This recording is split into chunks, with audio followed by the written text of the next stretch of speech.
Should you watch this movie? So Joker 2, which released this year, directed by Todd Phillips, which basically essentially carries on from the first movie where he gets put in like an Arkham Asylum or Arkham prison, whatever, same thing in it. And the movie is like primarily like focused around him being in the Arkham Asylum and him going on trial for all the bad things he's done in the previous movie. And as I already knew going into this movie is like a musical thriller movie related to Joker, yeah?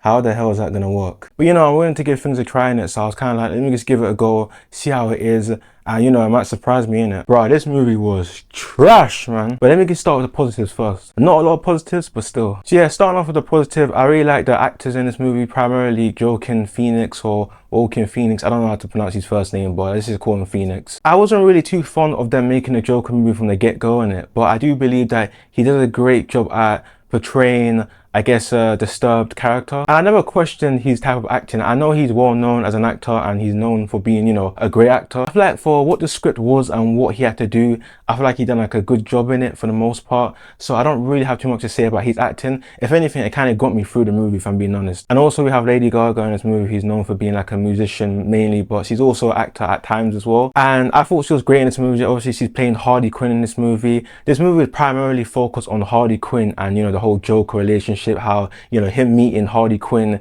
in this sort of facilities, Arkham Asylum, and you can see the chemistry they start to build with each other. And to be honest as well, like, not much she really done, to be honest, in this movie. She was like a main character, but at the same time she was more so in the background as well. Like, this was primarily a focused, you know, Joker movie with him being on trial while she's kind of like on the sidelines. But at the same time, she's still an important part of the story arc for, you know, Joker. Or at least an important part, at least in this specific movie. I thought she was alright in it. I thought she was my favorite part in the movie, but I don't know if I'm just saying that because I think she's kind of hot, you know what I mean? I thought the visuals were good in this movie. I feel like it looked like any good old DC movie, to be honest, so I can't really complain about the visuals, but it still doesn't excuse the fact that this movie was trash in it. So that's the only few props I'm giving to this movie. And also you got the side characters that are left, and you know, they did what they had to do, you know, nothing special. You got like Harvey Dent in it, but I didn't really give a damn about this guy, to be honest. I feel like Harvey Dent, he was just kind of corny, he was cringe. I don't think it's necessarily the actor, but I don't know, I feel like the way the actor portrayed Harvey Dent in this movie, I don't know, was like, whatever. But yeah, Harvey Dent, to be honest, in this movie wasn't that important, so I'm not going to really touch up on him that much, to be honest. And also, I like the beginning of this movie. I thought it did a good job at, you know, starting it off for you, you know, picking up where things left off in the previous film. And yeah, I was kind of engaged. I was enjoying it. I was like, you know, this is kind of right, you know, it's alright. Yeah, that's all my positives. That's it. Yeah, I know, right? Yeah, that's it. So starting with the negatives, the whole musical stuff. Okay, why the hell would they decide to make a musical for the Joker in the first place? I was thinking, okay, I'm gonna give it a go. I'm gonna not judge it yet.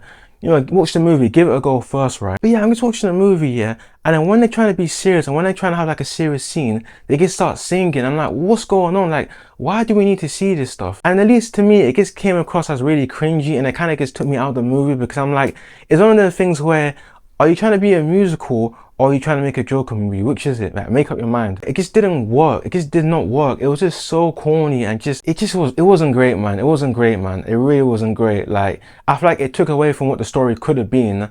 And it was just, in my opinion, kind of wasted a lot of time because there are so much things they could have explored and just done, but instead they were like, nah, let's just add some more singing, some more jolly musical, yeah. And I was just like, oh, whatever, man, I forget this, man. It is what it is, isn't it? I guess that's one of the reasons why they brought Lady Gaga in this film, because it's a musical. She can sing, she can also act. So I was like, okay, let's bring Lady Gaga in this movie as well. But like I said, I did like her in this movie, and it's just the whole musical aspect to me was just like, nah, I ain't feeling this, man. I ain't feeling this. The pacing, to be honest, wasn't that bad, to be honest. Like, I didn't feel like I was bored. Like, this is not the worst movie I've ever seen, right? So the pacing wasn't terrible in it, but it was still just boring because you had all these musicals kind of just in between all these scenes, kind of somewhat affected the pacing for me. But at the same time, for the most part, the pacing wasn't terrible. I thought the costume designs, you know, for Joker, of course, is still the same.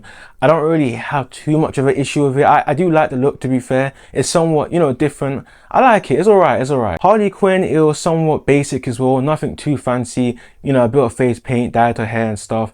But nothing that really stands out. But to be honest, that wasn't really an issue for me because the costume design wasn't terrible. Like, I don't give a damn how good the costume design would have been, if it was really great, if it was really bad. End of the day, it didn't change the fact that the story plot was just trash, you know what I'm saying? So it's one of those things where it's like, okay, cool, you got decent costumes, but And it was mainly just a musical. That's really all it was. All it was a musical, whilst him being in the Arkham Asylum, being tried for all the bad things he's done. And that's pretty much the entirety of this movie. Nothing really happens. You don't really see any gore really. I'm pretty sure in the first one we saw like a lot of decent gore in it. But in this one, you barely see anything in this movie. And to put the icing on the cake, the ending, oh my days. I'm not going to tell anyone what happens in it because it's a spoiler-free review. But when I saw the ending, I was just thinking to myself, alright then, alright. Is that it? The ending to me was just like a slap in the face if I'm being honest. But in conclusion, if you like the first one, I don't know if you're gonna like the second one. I'll still recommend you, watch it if you want. The first one is way better. This movie is dog crap. You do what you want to do. Watch it if you want to see what it is in it. And I guess if you like musicals, maybe you'll like it. But anyways, if you like this video, like, subscribe, comment down below. Let me know what you thought about this movie because I'm actually curious what you guys thought as well. And tell me what, anything I missed out that was important, or if you disagree with me, let me know in it. But as always, in a bit, man.